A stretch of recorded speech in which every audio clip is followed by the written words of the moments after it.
Man, we got to talk about Frankie Edgar getting announced for the 2024 Hall of Fame class. Nobody more deserving, right? Frankie Edgar for a long time was one of my favorite fighters. I think because, honestly, just because we went to the same university, Clarion University, which a lot of people don't know about. It's this small university in northwestern PA. I don't know how many students on campus, on the main campus, maybe 8,000, I think, when I was there at least. But Frankie obviously went way before me, and I didn't wrestle there, but he did. But people forget that these little schools in Pennsylvania, like Clarion and Edinburgh, they're sister schools. Josh Koscheck wrestled at Edinburgh, and Kurt Angle wrestled at Clarion. We also had, I can never remember his name, but there was this kid from, I believe Uzbekistan, when I was maybe a junior or a sophomore, probably a sophomore. And he went into the Olympics, and I think he won a bronze medal recently.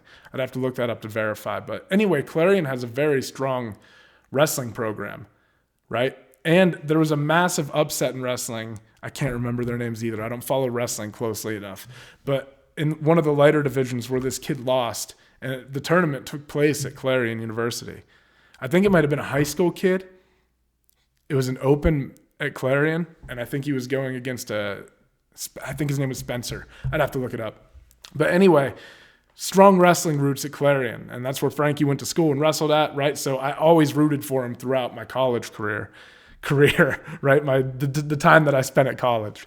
So nobody more deserving, right? Always undersized for the 155-pound weight class.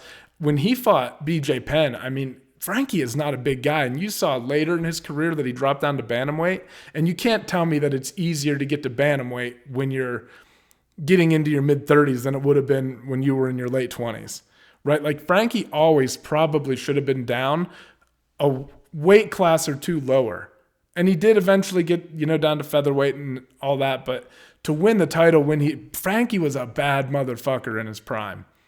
Frankie just boxed your face off, wrestled you, constantly active with the ground and pound. I mean, his style was very simple, but very effective, and he just never got tired, and he never gave up on himself.